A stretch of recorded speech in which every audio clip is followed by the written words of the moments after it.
सरकार दोषी है। लगातार अपराधियों को बचाने का, सायजा शेख को बचाने का प्रयास होता रहा। इवन जब एफआईआर दर्ज हो गई उसके बाद भी वो पुलिस कार्रवाई नहीं कर रही, लगातार टालती रही मामले को। उसके बाद जो हाई कोर्ट ने संज्ञान लिया और हाई कोर्ट ने निर्देश दिए, सुप्रीम कोर्ट ने निर्देश दिए, तब जाके सीबीआई जांच के, जबकि सरकार ऑलरेडी आदेश दे चुकी थी, लेकिन वहाँ का पुलिस प्रशासन सीबीआई को सौंप भी नहीं रहा था उनको। देश के हालात कैसे हैं? देश के हालात तो आप देख ही रहे हैं कि जो दबा कुचला है उसकी कोई नहीं सुन रहा, कहीं सुनवाई नहीं है। उसी के विरोध प्रदर्शन में आज हम यहाँ इकट्ठे हुए हैं। संवैधानिक अधिकार जो आम आदमी को मिले हुए हैं उनको लेकर आपका क्या कहना है? जी, जो संवैधानिक अधिकार मिले हुए हैं, वो जो जहाँ पे वो लागू नहीं हो पा रहे हैं, उनको लागू कराने के लिए आज हम लोग जो हैं यहाँ पे इकट्ठा हुए हैं और ज्ञापन दे रहे हैं। क्या ज्ञापन में आपने दिया है और क्या मामला था? ज्ञापन में हमने जो संदेश खाली एक जगह है पश्चिम बंगाल में, वो जगह बहुत इंटीरियर में है। आपको वहाँ जाने के लिए बीच में एक नदी आती है और वहाँ पर जो एक ताकतवर आदमी है, जो अनुसूचित जाति की महिलाएं हैं, जनजाति की महिलाएं हैं, आदिवासी की महिलाएं, बच्चे हैं, उनके साथ में वो रेप कर रहा है, गैंग रेप कर रहा है, लूट खसोट कर रहा है, उनकी जमीनें हथिया रहा है।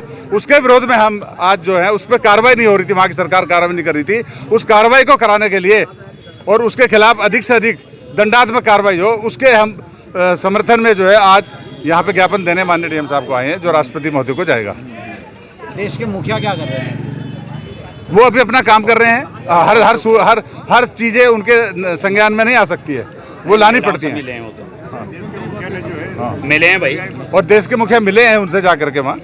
हाँ, सबको उन्होंने सांत्वना दी है कि हम कड़ी कार्रवाई करेंगे और मिलकर उन्होंने सीबीआई को सौंपी और जांच सीबीआई को गई है। उनके मिलने के बाद ही जांच सीबीआई को गई है। आप एक बात बताइए, जो हालात बिगड़ते हैं तो क्यों बिगड़ते हैं? इससे पहले क्यों नहीं जो है ना इन चीजों का संज्ञान लिया जाता? हालात बिगड़ने के लिए पूरी तरह से ममता बनर्जी सरकार दोषी है।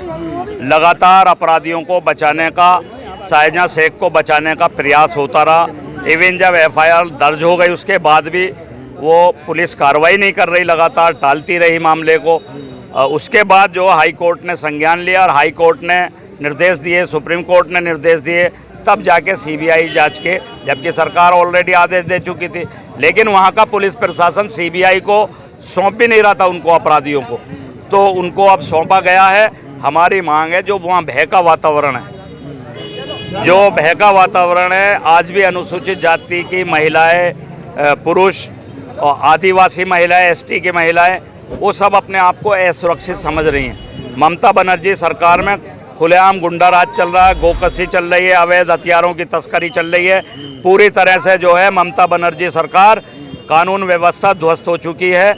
केंद्र सरकार लगातार जो है उसमें संज्ञान लिया, भारतीय जनता पार्टी के नेताओं को वहाँ जाने से भी रोका। तो ये पूरे देश की जनता में आक्रोश है। जो संदेश खाली में मामला घटित हुआ है, ये बहुत निंदनीय है। ये जाति और धर्म से जुड़ा हुआ विषय नहीं है। विषय है कि महिलाओं का अपमान किसी भी हालत में बर्दाश्त नहीं किया जाएगा। ऐसे लोगों को फांसी की सज़ा दी जाए। सम्मान कौन से जो है ना प्रदेश के अंदर हो रहा है महिलाओं? नहीं, ऐसा नहीं है, सम्मान नहीं है। एक मिनट, ऐसा है, जहाँ भी ऐसी घटनाएं होती हैं, जो दोषी हैं उनके खिलाफ कार्रवाई होनी चाहिए, चाहे कोई भी हो। महिलाओं का अपमान बर्दाश्त नहीं किया जाएगा।